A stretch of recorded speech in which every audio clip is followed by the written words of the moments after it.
أنها الدولة الوحيدة التي اتفق عليها وضدها الشرق والغرب، ولكنها رفضت وصمتت ونجحت.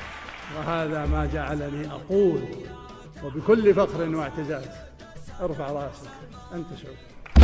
الراس مرفوع والله يا سعودية، تحت حكم سيد السادات سلماني، دون الوطن نحتمل ثارة الحياة، نلعن هو المعتدي ونزبن الجاني. الراس مرفوع والله يا سعودية، تحت حكم سيد السادات سلماني، من هيبته تخضع الروس الخمينية، وإيراني يشكون من هيراني إيراني. الراس مرفوع والله يا سعودية، تحت حكم سيد السادات سلماني، وامجادنا عز والافعال محمية، في ظل هيبة ملوك عز الاوطاني. الراس مرفوع والله يا سعودية، تحت حكم سيد السادات سلماني، ابو فهد كان وقفته بطولية، ونقال اخونا وراهبنا كل خواني. الراس مرفوع والله يا سعودية، تحت حكم سيد السادات سلماني، ولي عهده يشوش عند طارية، يمنى ملكنا ولأجل الدار مدفاني، الجدوده من اكبر كبارية، ما بين عبد العزيز وبين ركاني، ابن شافي لازهم في صوب جده، اقبل وقحطن من نقد وتهامه، كانهم الموج القوي في بحر جده، لا ارتفع فوق البحر 90 قامة.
سلماني دون الوطن نحتمل ثارة الهيا نلعن هو المعتدي ونزبن الجاني الراس مرفوعة والله يا سعودية تحت حكم سيد السادات سلماني وامجادنا عز والافعال محمية في ظل هبات ملوك عز الوطني الراس مرفوعة والله يا سعودية تحت حكم سيد السادات سلماني ابو فهد كل وقفته بطولية وان قال اخونا رهبنا كل خواني الراس مرفوعة والله يا سعودية تحت حكم سيد السادات سلماني من هيبته تخضع الروس الخمنية ويراني يشكون من حيراني